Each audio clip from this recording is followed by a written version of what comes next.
Hello बच्चों। बच्चों 11th class के lesson some basic concept of chemistry का आज 14वां एपिसोड है। इस एपिसोड में हमने पढ़ना है अवोगाद्रो सिद्धांत। लेकिन अवोगाद्रो सिद्धांत पढ़ने के लिए हमें पहले बर्जीलियस सिद्धांत पढ़ना पड़ेगा, क्योंकि अवोगाद्रो सिद्धांत बर्जीलियस सिद्धांत का ही विकसित रूप है। तो बर्जीलियस सिद्धांत क्या कहता है, बात करते हैं। बिल्कुल आसान सा है, इधर गौर करते रहना। पहले ये कहता है कि जो दो भिन्न गैसें ली मैंने, दो भिन्न गैसें कौन कौन सी ली, एक गैस ली H2 और दूसरी गैस कौन सी ली, Cl2। दो भिन्न गैसें ली, एक H2 ली और एक Cl2 ली। अब दोनों के समान आयतन लिए। समान आयतन का मतलब है अगर इसको मैंने 1 लीटर लिया है तो इसको भी मैंने कितना, H2 को अगर 1 लीटर लिया है तो Cl2 को भी कितना लिया होगा, 1 लीटर ही लिया होगा। ठीक है, दोनों के आयतन क्या है, समान। अगर मान लो इसका आयतन जो है V है तो इसका आयतन भी क्या है, V ही है। ठीक है, मतलब इनके आयतन क्या है, समान है। यहां पर मैं लिख देता हूं, आयतन क्या है, समान। मतलब मैंने समान आयतन की दो भिन्न गैसें ली हैं। तो इससे क्या होगा बच्चों कि अगर इनके ताप भी समान कर दें, ताप भी क्या कर दें, ताप क्या कर दिया, इसके अंदर T मान लिया, इसके अंदर भी T मान लिया, इसका मतलब ताप भी क्या है, समान। इसी तरीके से इनका दाब भी समान कर दें। दाब क्या होता है, P। इसका दाब भी P कर दिया, इसका दाब भी P कर दिया, मतलब दोनों के दाब भी हमने क्या कर दिए हैं, समान। तो ऐसी स्थिति में क्या होगा, ऐसी स्थिति में यह कहता है बच्चों कि जब दो भिन्न गैसों के आयतन समान हो, ताप समान हो, दाब समान हो ना, तो बर्जीलियस कहता है ऐसी स्थिति में दोनों गैसों के परमाणुओं की संख्या भी समान होती है। ऐसी स्थिति में दोनों गैसों के परमाणुओं की संख्या भी क्या होती है, समान। तो परमाणु मान लो मैंने हाइड्रोजन के यहां पे परमाणु बढ़ाए 1 2 3 4 5 6 7 8 9 और 10। तो इधर जो क्लोरीन के जो मैं परमाणु बनाऊंगा वो भी क्या बनाऊंगा, 10 ही बनाऊंगा, क्योंकि दोनों के परमाणुओं की संख्या क्या होती है, समान। 1 2 3 4 5 6 7 8 9 और 10। ठीक है, तो ये मैंने क्या बनाए हैं इसके, ये दोनों ही मैंने बनाए हैं, ये हाइड्रोजन के परमाणु हैं, हाइड्रोजन के परमाणु, और ये मैंने 10 बनाए हैं। हालांकि आपको 10 बनाना जरूरी नहीं है, मैंने समझाने के लिए 10 बनाए हैं। और ये भी मैंने क्या बनाए हैं, इसके परमाणु बनाए हैं, और ये परमाणु भी कितने बच्चों, 10 हैं। ठीक है, तो यही बर्जीलियस का सिद्धांत है, सबको समझ में आ गया होगा।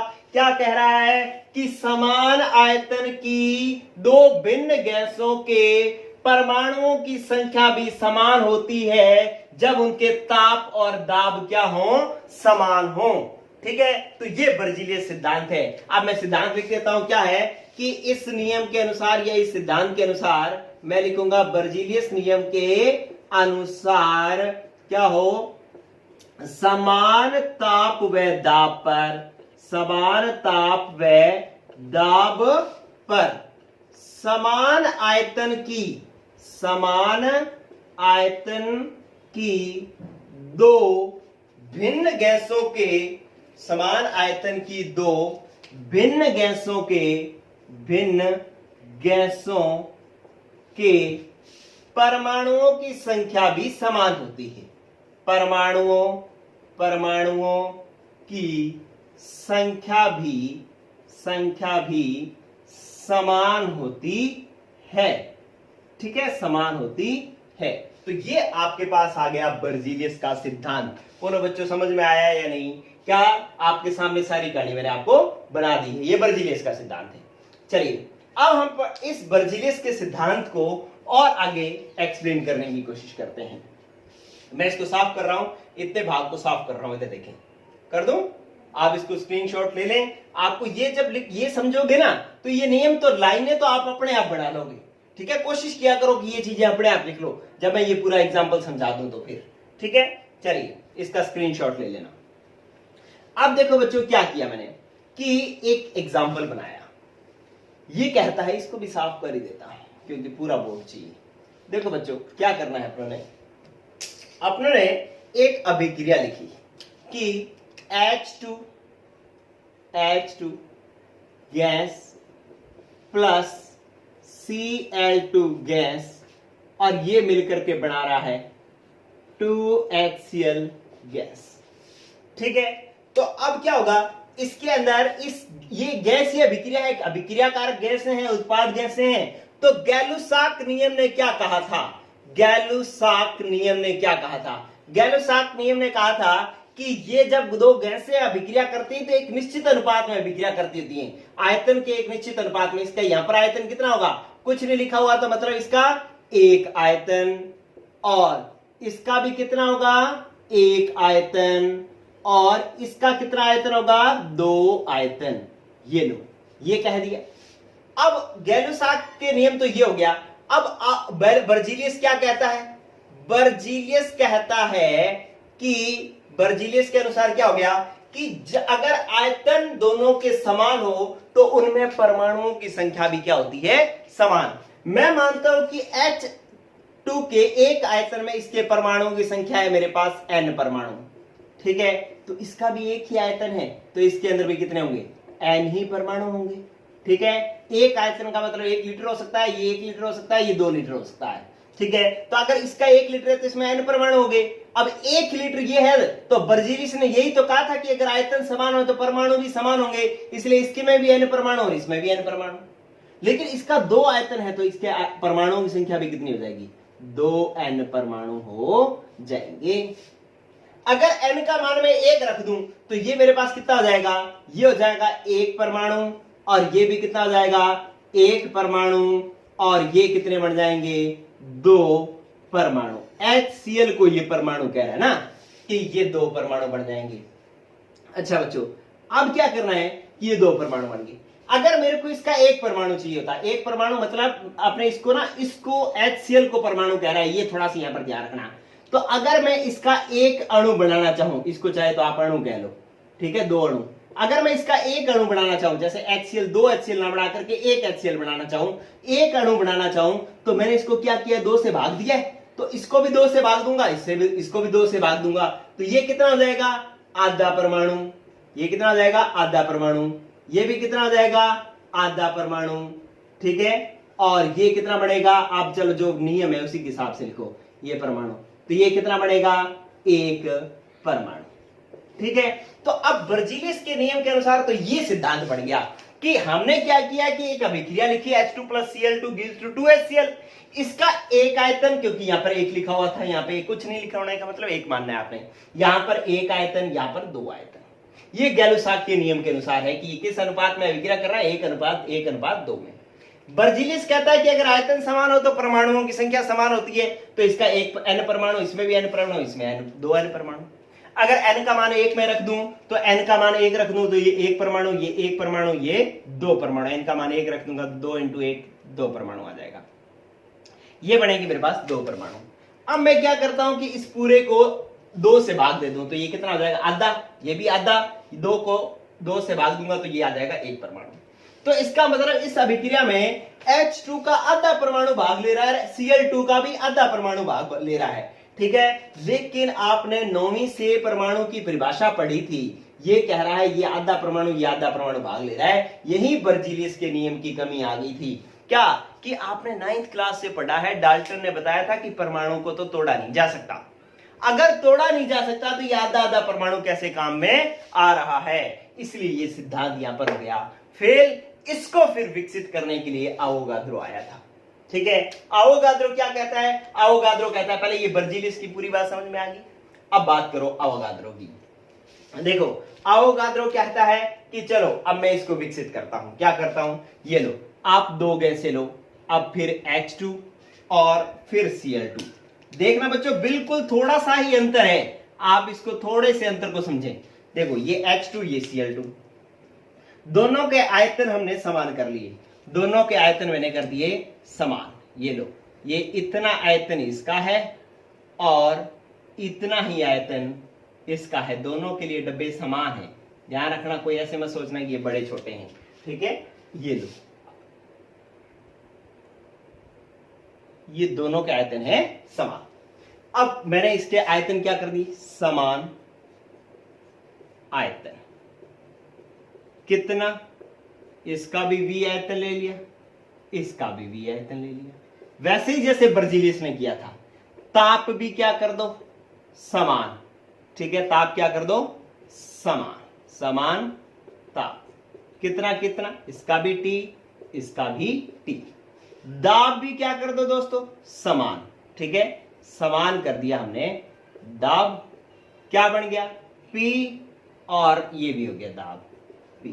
ठीक है, अब इतनी बात तो बर्जीलियस ने भी की थी, लेकिन इसके बाद बर्जीलियस कहता था कि समान ताप दाब पर समान आयतन की दो भिन्न गैसों के परमाणुओं की संख्या समान होती है। ये कहा था ना बर्जीलियस ने, लेकिन आवोगाद्रो ने इससे थोड़ा सा विकसित कर दिया, और आवोगाद्रो कहता है कि जी ये इनको आप परमाणु ना कहो, इनको आप अणु कहो, कि अणुओं की संख्या समान होती है। कितने हो गए, 3 3 6 3 9 1 10। ठीक है, ये 10 हो गई। तो ये परमाणु नहीं है, ये क्या है, अणु है। मान लो इसके मैंने यहां पर 10 अणु बनाए हैं, तो ये 10 अणु हो गए। तो क्लोरीन के भी कितने अणु होंगे, 10 ही होंगे, क्योंकि आपने नियम में यही पढ़ा है कि समान ताप और समान दाब पर दो भिन्न गैसों के, समान आयतन की दो भिन्न गैसों के परमाणुओं, पहले तो बर्जीलियस तो कहता था परमाणुओं की संख्या समान होती है, अब आवोगाद्रो कहता है कि अणुओं की संख्या कितनी है, समान है। तो ये नियम बन गया। बस आवोगाद्रो ने एक ही परिवर्तन किया है, क्या, परमाणु की जगह क्या कह दिया, अणु। नियम वही बन गया, क्या, समान ताप व दाब पर दो समान आयतन की दो भिन्न गैसों के अणुओं की संख्या समान होती है। ये आवोगाद्रो का नियम है। ठीक है, पहले आपको जो आपने बर्जीलियस पढ़ा, तो बर्जीलियस ने क्या कहा था कि समान ताप और दाब पर समान आयतन की दो भिन्न गैसों के परमाणुओं की संख्या समान होती है, तो बर्जीलियस नियम। आवोगाद्रो नियम क्या हो गया कि समान ताप और दाब पर समान आयतन की दो भिन्न गैसों के अणुओं की संख्या समान होती है। ठीक है बच्चों, तो ये आपके पास बन गया आवोगाद्रो सिद्धांत। ये सिद्धांत आप यहां पर लिख लेंगे। बस आप बर्जीलियस के जैसा ही है, आपने परमाणु की जगह अणु शब्द काम में लेना है। तो अब देखो, अगर परमाणु की जगह अणु शब्द काम में लेना है, तो यहां पर मैं क्या करूं, बोलो, यहां पर क्या करूं, यहां पर परमाणु की जगह क्या लिखूं, अणु। ठीक है, कौन सा नियम आ गया, आवोगाद्रो। ये आवोगाद्रो के अनुसार है, ये लो आवोगाद्रो के अनुसार, ये n अणु, ये भी n अणु, और ये भी कितने होंगे, ये होंगे 2n अणु। ठीक है, अब अपने पास यहां पर भी n का मान मैंने 1 रखा, तो ये क्या हो गया, 1 अणु, ये भी क्या हो गया, 1 अणु, और ये कितने होंगे, 2 अणु। ठीक है, अब क्या करेंगे, इसमें 2 का भाग देंगे, सारे में 2 का भाग देंगे, तो ये क्या आ जाएगा, आधा अणु, और यहां पर भी क्या हो जाएगा, आधा अणु, और यहां पर हो जाएगा 1 अणु। ठीक है, तो अणु तो आधा हो सकता है, लेकिन परमाणु आधा नहीं हो सकता। इसलिए जो बर्जीलियस के सिद्धांत को विकसित करके आवोगाद्रो ने नियम दिया, और परमाणु की जगह अणु शब्द काम में ले लिया, और बाकी ये देखो ये सही बन गया। क्योंकि यहां पर पहले क्या आ रहा था, आधा परमाणु आ रहा था, परमाणु तो टूट ही नहीं सकता, इसलिए वो गलत हो रहा था। आवोगाद्रो ने इसको अणु कर दिया, तो बस अणु तो टूट सकता है, तो बस आधा आधा अणु हो गया। ठीक है, अब आधे अणु में क्या है, H2 के आधे अणु में, H2 के एक अणु में हाइड्रोजन के कितने परमाणु है, H2 का मतलब 2 परमाणु है। आधे अणु में कितना परमाणु हो जाएगा, 1 परमाणु हो जाएगा। ठीक है, अब इसी के भी आधे अणु में Cl2 में, मतलब Cl के एक अणु में 2 परमाणु है, आधे अणु में कितने परमाणु हो जाएंगे, 1 परमाणु हो जाएगा। आधे अणु में कितने परमाणु हो जाएंगे, 1 परमाणु हो जाएगा। ठीक है, और एक अणु में देखो HCl का जब एक परमाणु बनाते हो, एक अणु बनाते हो, तो H का 1 और Cl 1, मतलब एक Cl का परमाणु, एक हाइड्रोजन का परमाणु, तो एक परमाणु हाइड्रोजन का, एक परमाणु Cl का, मिलकर के HCl का निर्माण करते हैं। ये बिल्कुल सही है। ठीक है, तो इस तरीके से आवोगाद्रो नियम हो गया। चलिए, अब इस नियम के आधार पर ना हम एक बड़ी बात बता रहा हूं, बस स्टार डाल करके, ये बात ध्यान रखना बच्चों। क्या करते हैं कि इस नियम के आधार पर हम किसी भी गैस का, या मतलब किसी भी एक अणु की परमाणुकता बता सकते हैं। क्या बता सकते हैं, परमाणुकता। नया शब्द सिखा रहा हूं बच्चों, परमाणु शब्द तो सुन लिया था, अब मैं शब्द सिखा रहा हूं क्या? परमाणुकता। क्या शब्द सिखा रहा हूं? परमाणुकता। अब परमाणुकता क्या होती है? आवोगाद्रो नियम के अनुसार किसी अणु की परमाणुकता ज्ञात कर सकते हैं।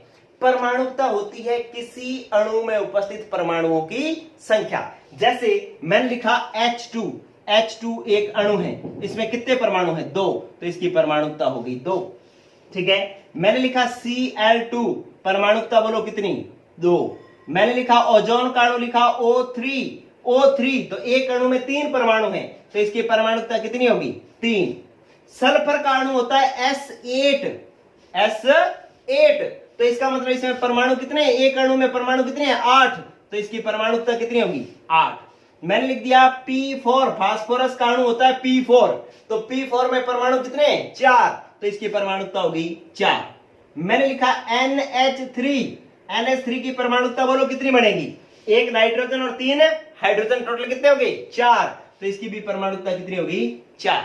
ठीक है। अब मैं एक लिख रहा हूं, मैं लिखा H2SO4, इसकी परमाणुकता कितनी होगी? 2 हाइड्रोजन, 1 सल्फर, 4 ऑक्सीजन, 2 1 3 और 4 7, तो इसकी परमाणुकता होगी 7।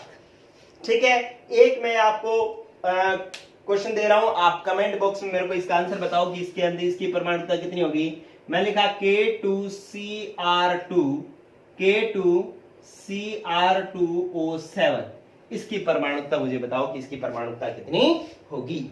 ठीक है। अब परमाणुकता ज्ञात कैसे कर रहे हैं? देखो, आधे अणु में अगर एक परमाणु है तो एक अणु में कितने परमाणु होंगे? 2, तो इसकी परमाणुकता होगी 2। ठीक है। तो इस तरीके से यहां पर ज्ञात कर सकते हैं, ऐसा कोई क्वेश्चन नहीं आएगा, लेकिन बस आपको पता लग गया कि इस तरीके से अपने ज्ञात करते हैं। और परमाणुकता होती कितनी क्या होती है कि एक अणु में उपस्थित परमाणुओं की संख्या को हम परमाणुकता कहते हैं। तो ये आपके पास हो गया दोस्तों आवोगाद्रो नियम। पहले बर्जीलियस नियम, फिर आवोगाद्रो नियम।